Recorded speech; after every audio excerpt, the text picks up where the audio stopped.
Assalamualaikum warahmatullahi wabarakatuh. Perkenalkan, di sini saya Meija Ramana Putri dari kelas 5 Akuntansi Perpajakan dengan NPM 217555021 dan menjelaskan secara singkat tentang konsep akuntansi KAS, SKPD, dan BUD, akuntansi instansi pemerintah dengan mata kuliah akuntansi sektor publik. Next slide. 3 prinsip dari akuntansi instansi pemerintah. Yang pertama adalah penerimaan uang disetor ke BUD, pengeluaran bisa melalui mekanisme LS, lalu pengeluaran bisa melalui mekanisme UP. Ada beberapa transaksi terkait dengan akuntansi SKPD. Yang pertama adalah pembentukan uang persediaan atau UP, yang dimana uang yang diberikan kepada PA atau KPA kepada SKPD untuk kelancaran pelaksanaan tugas SKPD dipegang bendaharaan pengeluaran SKPD, lalu untuk membiayai pengeluaran atau pembelian SKPD. Lalu yang kedua adalah ganti uang atau GU, berfungsi sebagai pengganti uang persediaan yang telah dipakai. Lalu yang ketiga ada tambah uang atau TU, yaitu ketika ada kebutuhan yang mendesak dan UP tidak mencukupi, maka SKPD boleh meminta tambahan uang TU. Lalu yang terakhir adalah penyetoran sisa kas. Pembayaran LS atau mekanisme LS sendiri adalah pembayaran atau pengeluaran yang menggunakan uang kas BUD secara langsung. Sedangkan pembayaran UP atau mekanisme UP adalah pembayaran atau pengeluaran yang menggunakan UP SKPD. Lalu ada jenis-jenis SPP atau surat permintaan pembayaran. Yang pertama adalah SPP UP, yaitu surat permintaan pembayaran uang persediaan. Bendahara pengeluaran mengajukan SPP UP di awal tahun setelah surat keputusan kepala daerah tentang beberapa besaran UP untuk setiap SKPD. Lalu yang kedua itu adalah SPPGU, yaitu surat permintaan pembayaran ganti uang. Bendaharawan pengeluaran mengajukan SPP UP sejumlah yang sudah dibuatkan surat persediaan yang telah disediakan. Lalu yang ketiga ada SPPTU, yaitu surat permintaan pembayaran tambah uang. Kebutuhan mendesak UP tidak mencukupi, lalu akan mengajukan SPPTU. Yang terakhir adalah SPPLS, yaitu surat permintaan pembayaran langsung untuk pembayaran langsung kepada pihak ketiga dengan jumlah yang ditetapkan. Ada sistem pembelanjaan daerah. Mekanisme pembelajaran belanja daerah atau negara adalah yang pertama yaitu alur dari mekanisme pembayaran tagihan. Yang pertama adalah dilakukan perjanjian atau kontrak antara PKK dengan pihak ketiga. Lalu perjanjian atau kontrak ini dicatatkan ke dalam kartu pengawasan kontrak di KPPN. Berdasarkan perjanjian kontrak, pihak ketiga menyerahkan barang atau menyelesaikan pekerjaannya.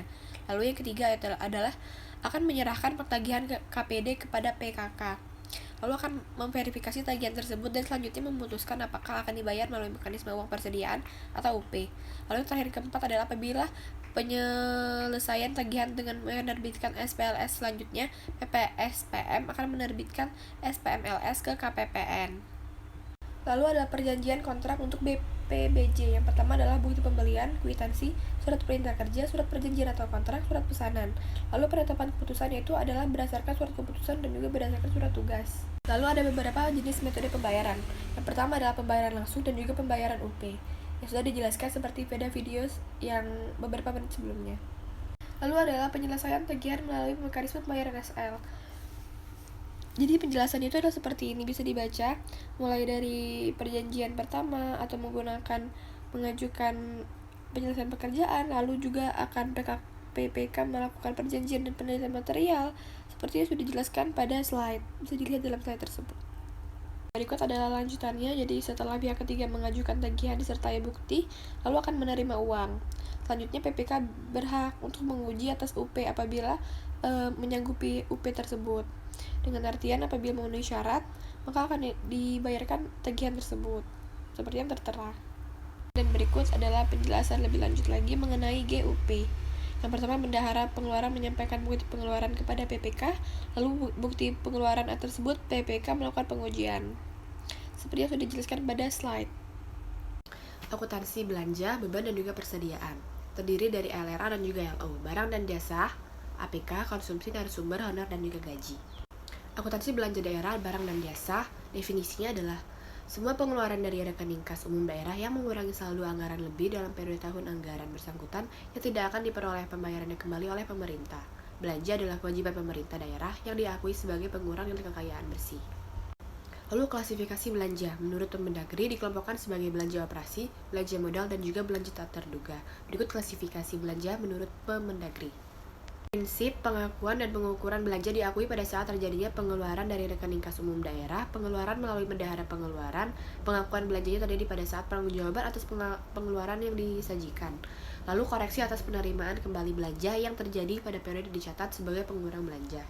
Berikut adalah pencatatan belanja barang dan jasa. Jurnal atas belanja dibuat dalam kaitannya pemerintah daerah sebagai entitas akuntansi. Pencatatannya digunakan double entry yang akan menghasilkan laporan realisasi anggaran. Berikut adalah contoh pencatatan belanja di buku jurnal. Ada akuntansi beban. Akuntansi beban adalah beban atau penurunan manfaat ekonomi atau potensi jasa dalam periode pelaporan yang menurunkan ekuitas. Lalu klasifikasi beban adalah beban operasi, lalu ada beban transmisi dan juga beban non-operasional. Prinsip pengakuan dan pengukuran beban diakui pada saat timbulnya kewajiban, terjadinya konsumsi aset, lalu terjadinya penurunan manfaat ekonomi atau potensi jasa, lalu koreksi atas beban. Lalu sedangkan pencatatan beban jurnalnya akan dibuat dalam kaitannya pemerintah daerah sebagai entitas keuangan. Pencatatannya, laporan LO, dan neraca Pemda. Contoh, berikut adalah contoh pencatatan jurnal untuk mencatat beban di buku jurnal finansial dengan mekanisme pembayaran GU atau TU di SKPD. Isi akuntansi persediaan. Akuntansi persediaan adalah penilaian barang persediaan yang belum dijual oleh bisnis kepada pelanggannya, inventory dan produk lain yang dibeli, produksi, dan disimpan oleh bisnis yang dijual kepada pelanggan. Persediaan yang pertama adalah persediaan ATK, persediaan benda akun, persediaan obat-obatan, persediaan bibit, persediaan pupuk, persediaan bahan pembersih, persediaan bahan bangunan, dan persediaan amunisi. Lalu ada pengakuan persediaan. Pengakuan persediaan adalah pada saat potensi manfaat ekonomi masa depan diperoleh pemerintah daerah dan mempunyai nilai atau biaya yang dapat diukur dengan andal. Lalu pada saat diterima atau hak kepemilikannya dan atau penguasaannya berpindah.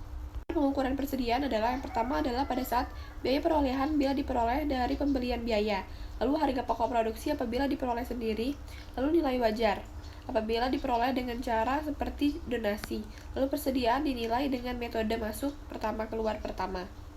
Berikut adalah contoh transaksi. Ketika dibayarkan gaji bulan September 2022, Dinas Pendidikan Kabupaten Anyar Jaya sebesar 600 juta, maka mekanismenya adalah berdasarkan pembukuan PPKD dan juga pembukuan SKPD.